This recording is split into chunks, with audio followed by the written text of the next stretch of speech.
The loneliest feeling on earth, aside from being a Cleveland Browns fan, is just mindlessly jamming to backing tracks, working on solos, just going in like one position, back and forth and up and down, and not really having any semblance of even the chords in the backing track, the chord melody, etc., etc. So we're going to talk about what I think is a very slept-on kind of technique to help you maybe get into soloing, or even not soloing, just being better at guitar in general, okay?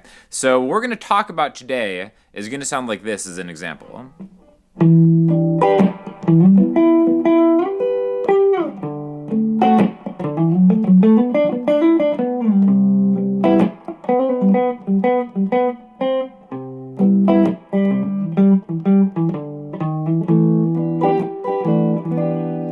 Okay, so we have 3 chords, and then there's going to be something going on in between, all right? So you're kind of working on your chords, you're working on your lead playing by just doing little solo techniques within the context of keeping time by yourself, okay? I think, like I said, one of the most slept on things is being able to attribute a lick or a phrase of soloing, lead playing with the chord that it actually goes to.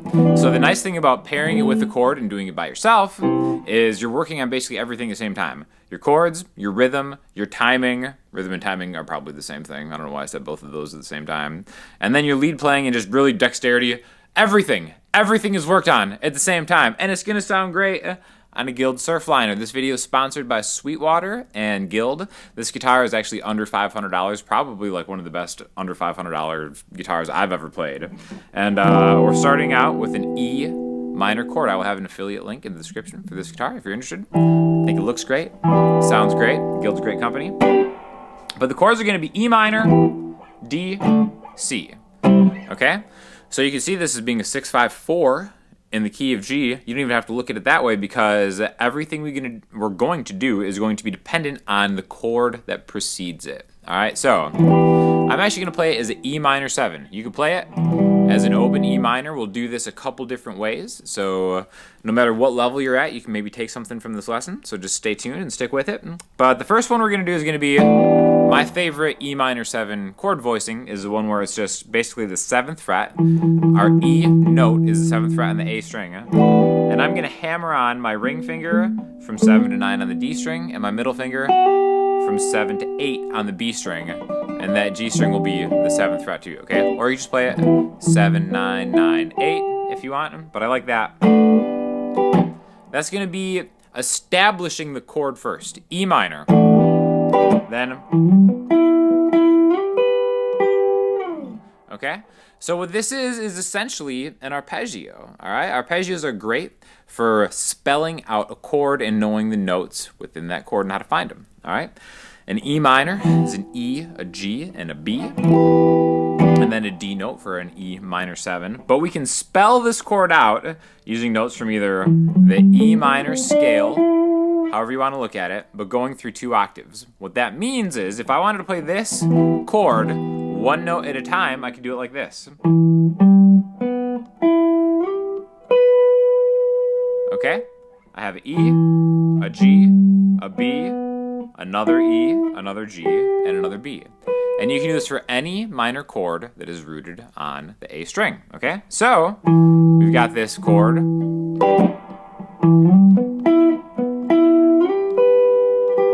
And notice how I actually changed the fingering of how I played it there as compared to when I explained it. Because there's something about playing an arpeggio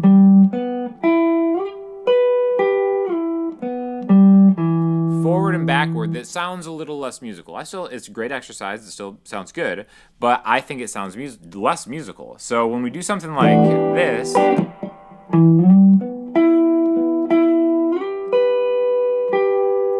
we're thinking of the arpeggio, but we're breaking it up a little bit, and we're using, like I said, a different fingering to make it a little easier, to make the transition slide a little better, right? So I'm starting after the chord. I'm going to use my middle finger to go to the A string. And the reason I'm doing that is I want to slide that 3 frets higher from 7 to 10. And that's going to line my pointer finger up right there. So that's a little easier than maybe jumping back if you kept the same finger. But again, however you can comfortably make it work, as long as it sounds good, it's fine, right? I just think this sets you up a little better. So we've got E, G, B. And then after that, we can use your pointer finger to just take care of the rest of the work, right? So we've got that first one, E minor 7. And then you'll notice when I get to that D string, 9th fret, I can just kind of roll my finger down or just bar it. I like rolling it because you kind of get the separation of those notes, right?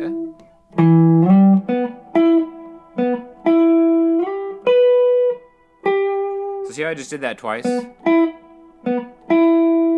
then I started that arpeggio again. Again, my root note, 3 frets higher, any minor chord you can do that with.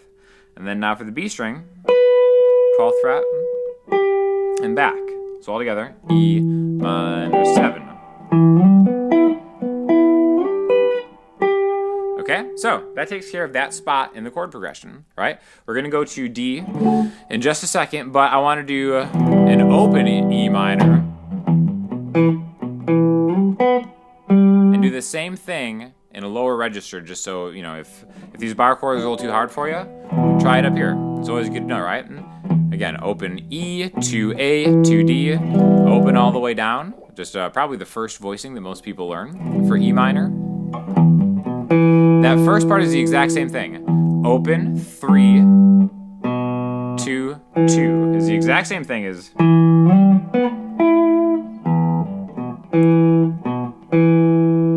And then we do the same thing, right? Remember we have the E here, slide 3 frets higher. Now because we're in a different spot, we can't go straight down. We have to go diagonal back down to compensate for the B string being tuned to a different interval, right? But it's something that you'll get used to when you do it more. Or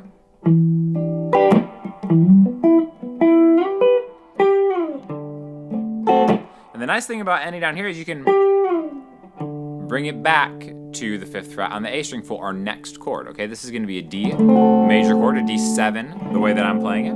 A lot of different ways you can play it. You can play it up here, again, open, make it a little easier. Sounding great on this Surfliner. Come on, give it up for Guild. I think this is like a really great looking guitar that is very, very inexpensive. I'll link you to me unboxing it and doing more of a demo. The cool thing is there's no pickup selector. You actually can add which pickups to use just with the switches. So I'm just on the neck right here. But yeah, let's go to that D7 chord. 5A, 7D, 5G, 7B.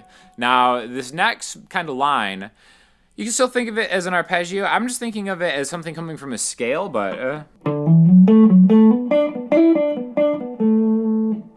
just sounds great. It seems it's very pentatonic related. But basically, anytime you have a major chord, again, my root note is the D on the A string, the 5th fret.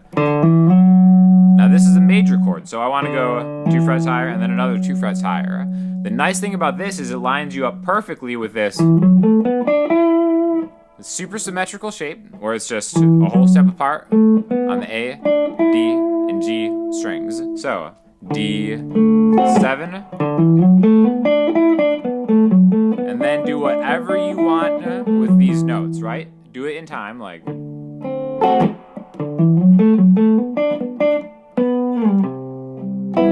Okay, eventually you'll develop just a sense of timing. It's like, how long do I have before I have to get to that next chord? You could do it with a metronome, like a 1, 2, 3, 4, 1, 2, 3, 4, 1, 2, 3, 4. Right? You can hear how that timing works. So that is the nice thing about playing with not necessarily a backing track, but maybe like a drum track or a metronome or something like that. I always prefer drum tracks to metronomes personally, or even a looper pedal if you really want to take it to the next level. But yeah, that little. Anybody can remember that, right? I think it's so much more musical to remember some of these scale shapes, not as like pentatonic shapes, but as like shapes that come off of a root note from a chord, right? Because then you make that connection that you can use more musically, right? You use for any major chord, root note, step higher than the root. So again, however you want to dress that up in that time space. 1, 2, 3, 4.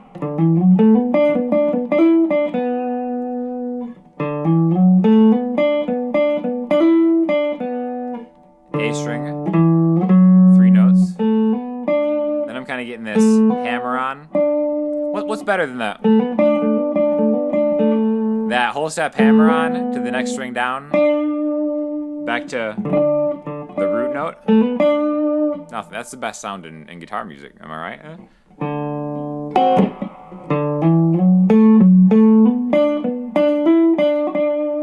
However you want to do it, just make sure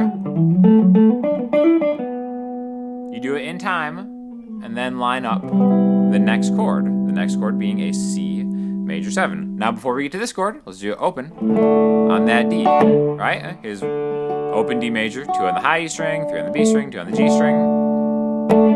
Our root note is open D in this chord. Whole step higher. And then again, the B string offsets. You just have to remember you can do the same shape so you did here. But when you get to the B string, if you have to go across, you just have to go diagonal 1 down. Again, like I said, interval tuning. The B string can mess up all your shapes, but it actually helps in the long run. Trust me, just trust me on that. I don't have to explain why, it just does. So D. However you want to do it. Just think of that. And then just kind of go mess around, noodle around within it, and it's just as good as practicing your soloing to a backing track. The third chord that we'll do is going to be C major 7, G, A, B, C, the 4 chord in the key of G. Great place to put a major 7. Chord voicing, 3A, 5D, 4G, 5B. Okay, so let's take something that maybe is unique to this chord's position in the key, it being a major 7. My favorite interval, having that right there. If this is our root note, 1, 2, 3, 4, 5, 6, 7, the 4th note on the G string is going to be something that I think I like the sound of, right? So maybe I lean into that part. I'll go right to it. 1, 2, 3, 4. 3, 4. I know I'm counting quickly because I can't do it slowly. See, so I'm getting a hammer on, 4 to 5. Back to 5 on the D string. 4G, 5D, 4G, 5D. Sliding to the 7th fret on the G string, which we already played in the previous chord. All of these are connected to each other because they're in the same key. And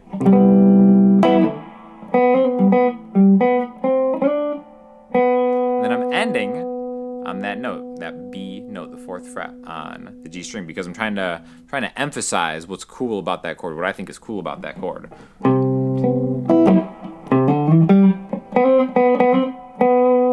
Right there, I just combined what we did from the previous chord and then added that at the end. You can do the exact same thing that you did with the D major chord, because like I said, this works for any major chord. C. And then they kind of mirror each other, right?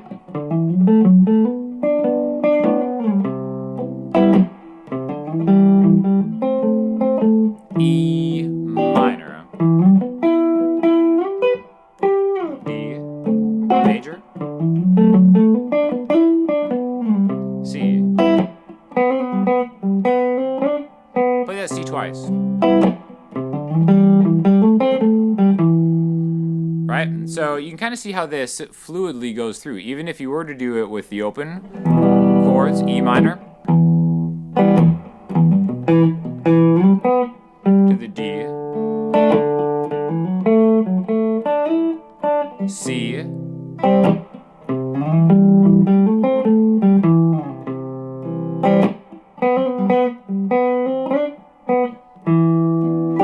and notice how I'm kind of dragging a lot of these into the next chord. That's a cool thing about maybe taking a single string and that little backslide, right? There's that E minor. Remember, I end up sliding. I'm keeping my finger down there into the root note of the next one. Sliding to the C. And then if I'm doing that C twice, I know I'm going back to E minor.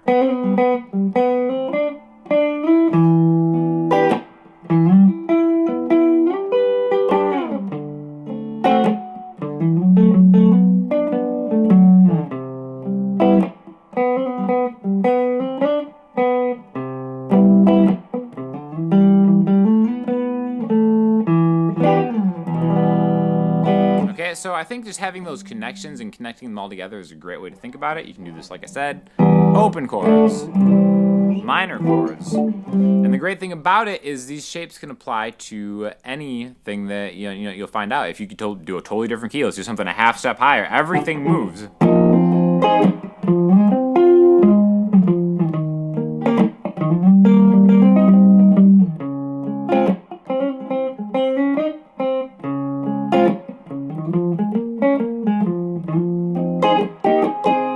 So all this stuff is movable all over the place.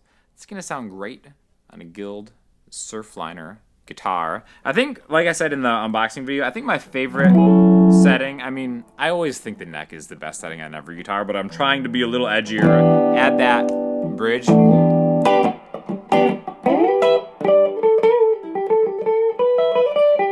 Has a little more bite. I